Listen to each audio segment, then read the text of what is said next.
Lloyd, a classmate of his, sold the Pathfinder magazine. In selling this magazine, he joined what they called the Lone Scouts and got himself a uniform of the organization. It was during the First World War, and uniforms were very popular. Young William Branham certainly admired the scout suit, as he had always wanted to be like a soldier. Of course, he did not have a shirt, much less a scout suit. So he asked his friend, "Lloyd, when you get that worn out, will you give it to me?" He said, "Sure, I'll give it to you, Bill." He waited and waited, but although the boy was always wearing the suit, it never seemed to wear out. Finally, he noticed that Lloyd wasn't wearing the suit anymore, so he asked him for it. By this time, his friend had forgotten that he had promised him to give him the suit, and his mother had cut it up for patches. The only thing that you could find left from the scout suit was one legging, and so young Branham asked him for that. He took it home and put it on. It made him feel proud because that was the only piece of clothing he had which bore any resemblance to that of a soldier. He thought to himself that certainly now he is a real soldier because he had on one legging. He wanted to wear it to school, but didn't know how he could do it without having the children laugh at him again. So he decided to make up the story that he had injured his leg and was using the legging as a bandage. However, when he came to school, the children wouldn't believe him. Again, they made fun of him. Again, he went home crying. Saturday was the most important day around the Branham household. It was the day they would hitch Kutsi, the old mule, up to the lumber wagon, and Mr. and Mrs. Branham and all the little Branhams would get into the wagon and take off for town. There they would obtain their weekly supply of groceries, and the grocery man always gave them a sack of peppermint candy for the 5 children. His father always had to be careful to divide this candy very evenly to avoid difficulties, because 10 hungry eyes would watch him very carefully. William Branham, the eldest of the sons, made a practice of not eating all his candy on Saturday, but kept some of it until the following week when he could make a bargain with some of the other children. In exchange for a couple of licks of his candy, he could get them to help him with chores around the place. William Branham's father was a bootlegger and made moonshine on the farm. One Sunday morning at the age of 10, William Branham was with his father and a neighbor down by the Ohio River. As they were walking along the banks, his father took a bottle out of his back pocket and, after taking a drink, handed it to his neighbor. The neighbor took a drink and handed it to young William Branham, who said, "No, sir, thank you, I don't drink." The neighbor answered in surprise, "A Branham and an Irishman, and you don't drink?" "No, sir," he still insisted. His father replied by saying, "I've got 4 boys and 1 sissy," the sissy being William, who had just refused to drink. This cut very deeply into his tender heart, for he was conscientious and desired to do that which was right. Here his own father had called him a sissy when he had turned down partaking of liquor, which had been such a source of grief and poverty in their own home. This was more than young Branham could take, and he said, "Hand me that bottle, and I'll show you that I'm a Branham and that I can drink." He took the bottle and started to put it to his mouth. As he did, again the familiar sound of the wind came. He was reminded of the time when the angel first spoke to him, telling him never to smoke, drink, or defile his body in any way, for he had a work to do when he was older.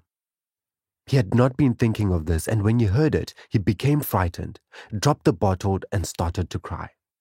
His father said, "See, I told you he was a sissy." He may have been a sissy in the eyes of the world, but God was speaking to the boy. God was preserving him for something great in the future, something through which he would not only be a help to his neighbors and the people that knew him, but a help and a blessing to millions of people around the world. This incident is the most disheartening and bitter experience of his early life. Feeling that he was not understood and suffering from an inferiority complex, he did not have many friends. He was very shy of girls and did not like them. Boys did not seem to understand him. Instead of associating with people, he would much rather take his gun and dog and go out hunting. For an example, the young people of the neighborhood had decided to have a surprise birthday party on him, but he found out about it. The early part of the evening before anyone came, he got his dog and went out coon hunting and didn't return until about 10 o'clock. He thought the party would be over by then and everybody gone home. Instead, he found out that everyone was still there playing games and apparently enjoying themselves. As he looked in the window and saw them, he decided that he didn't want to go in. He wouldn't feel at home. He wouldn't enjoy himself there with those people. So he decided to go out to the barn and sleep for the night. At the age of 14, he was out hunting and had an accident which caused him to be hospitalized for 7 months. At this time, the voice came back to him many times, but he was afraid of it as his mother had warned him of spiritualism and evil spirits. Because he was afraid of this voice, he always refused to listen and refused to respond. But God dealt with him during those months while he was in the hospital, even though all the time he rejected and refused to listen to God. The other young men would associate with the girls and apparently enjoyed themselves, but William Branham just couldn't seem to enjoy himself with any of them. Finally, when he was about 18 years old, he was persuaded to have a date with one of the girls. As they were out riding around, they stopped at a little cafe on the outskirts of town. He went in to get some Coca-Cola and sandwiches. When he came out, he found this girl smoking. This girl whom he thought was such a fine girl and one whose company he would be most apt to enjoy. To him, this was shocking. He couldn't think of anything worse for a woman to do than to puff on a cigarette. And then as he came into the car, she said, "Will you have a smoke, Billy?" He said, "No, ma'am, I don't smoke." To this she replied, "You don't smoke? You told us that you don't drink, you don't dance, and now you say you don't smoke. What do you like to do?" "Well," he said, "I enjoy hunting, I enjoy fishing, I enjoy just being out in the woods." The girl laughed and ridiculed him. Soon the other boys joined in with the girls in belittling his interests, and again he was reminded of the fact that he wasn't like other people. Finally, the girl said, "Well, I don't care to keep company with a sissy." This was more than he could stand because this was just what his father had called him that day down by the river, when he had refused to take a drink of moonshine. So he said to the young people, "Nobody's going to call me a sissy. Give me that cigarette. I'll smoke it." He took the cigarette and was about to put it to his mouth when he heard that familiar sound like wind blowing through the leaves. And again the voice came to him saying, "Never drink, smoke, or defile your body in any way, for I have a work for you to do when you get older." At this he became frightened and just could not put the cigarette to his mouth. Knowing that everyone would laugh at him if he did not smoke, he broke down and cried. He went out of the car and started running down the road towards his home. They started driving after him, turning the lights on him, and laughing and making fun of him. As they continued to follow him, he left the road and started across the field toward his home. He ran as far and as long as he was able. Finally exhausted, he was forced to sit down. Here he cried his heart out and wished that he could die because he was not like other people. People did not understand him, and he was not able to enjoy himself with them. As he sat there on a rock crying, he felt the presence of someone near. At first he was too afraid to turn around and look. Finally, when he did, he was not able to see anyone, although he felt sure somebody was over there in a cluster of bushes, about 50 feet from the rock. He did not understand what it was at that time. So then he was not only wishing he could die, but he was frightened as well. Again he took off across the field, crying and running as fast as he could. As a young man, he always dreamed of going out west. He always enjoyed the open country, and it was there, out in the fields with nature, that he spent his most pleasant hours. So when he was 19, he decided that he would go out west where perhaps he would be able to find work on a ranch. One September morning, he told his mother that he was going on a camping trip to Tunnel Mill, a place about 14 miles from Jeffersonville, where he had often gone. He told her this, knowing that if he had told her he's going out west, she would plead with him and persuade him not to go. He did not write to her until he was in Arizona and had a job near Phoenix. In reality, he realized that he was running away from God, but he did not want to admit it. He enjoyed the life on the ranch, but like other pleasures to him, the novelty soon wore off, and he was wishing that he was back home. He had not been out west very long when he received a letter from his mother informing him that his brother Edward was very ill. He did not take it very seriously because up to this time there had been no deaths in the Branham family, and he felt that shortly he would be well again. However, a few days later, as he returned to the ranch from the city, he was given a note which read, "Bo, come out to the north pasture. It is very important." He immediately walked out to the pasture, and the first person he met was an old ranger whom they called Pop. Pop had a sad expression on his face as he informed William Branham that he had sad news for him. At that time, the foreman came up and told him that they had just received news that his brother Edward had passed away. This news came as a terrific shock to him as he began to realize that never again would he be able to see his brother alive. As he stood there, events moved before his mind. He resisted God. He knew it. Yet God was speaking to him even through the death of his brother. The first thought that came to William Branham's mind was that of whether or not his brother was ready to die. As he turned around and looked across the prairies, tears streamed from his eyes.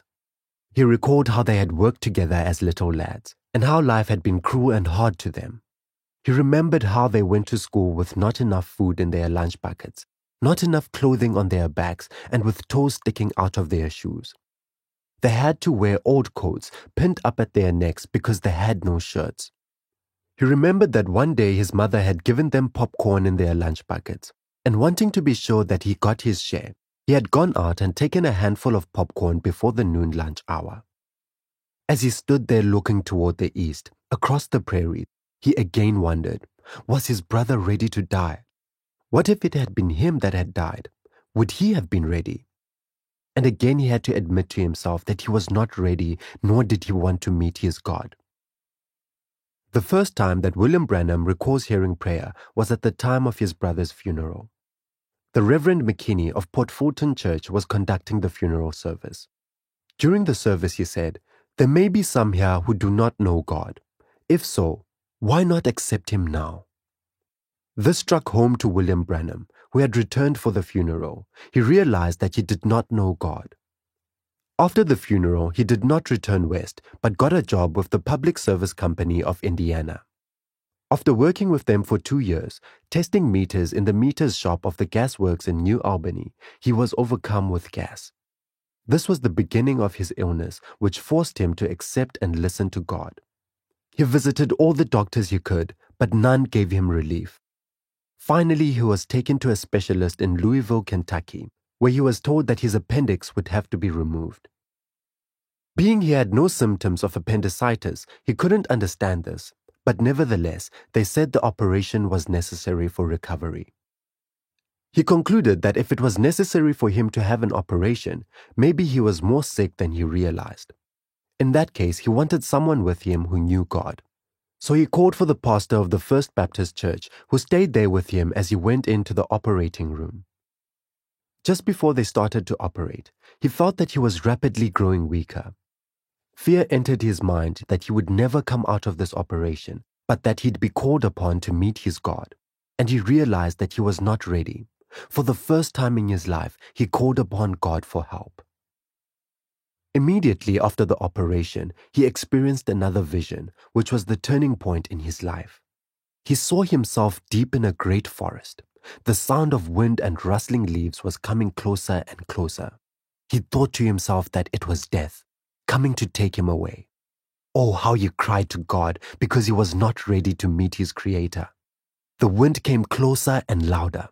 Then it seemed as if he were back again in his boyhood days, standing there in the lane underneath that poplar tree where he had first heard the voice speak to him when he was 7 years old.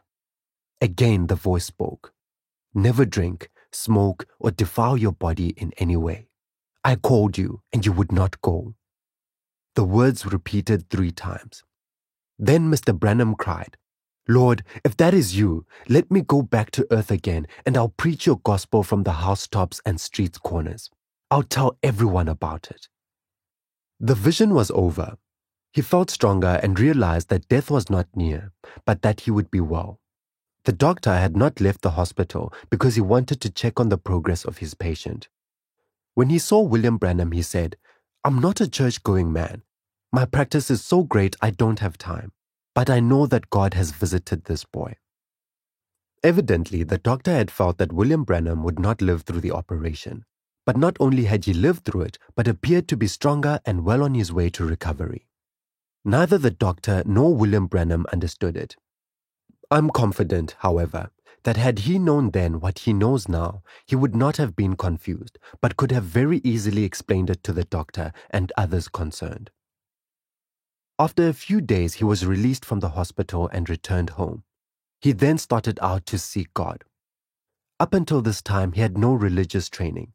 He did not know how to find God, had not considered the word important. From church to church he went, trying to find some place where Christians would help him and instruct him as to how to contact God. One night at home, he became so hungry for God, he was afraid he could not live unless he found him. Not wanting to bother anyone in the house, he went out into an old woodshed back of the house, and there he tried to pray. He did not know how to pray, but he lifted his heart to God and cried out the best he could. Suddenly, there appeared a light in the form of a cross, and a voice spoke to him in a language he did not understand. Then it went away. He became frightened and wondered as he said, "Lord, if this is you, please come back and talk to me again." The light re-entered the shed. As he prayed, it appeared again the third time. Now he realized that he had met God. He was happy. He was thankful. He lifted his heart to God in thanksgiving as he jumped and ran into the house as though he were running on air. His mother said, "Bo, what has happened to you?" He answered, "I do not know, but I sure feel good." Rather than stay in the house where the people were, he went outside where he could be alone with his newfound friend.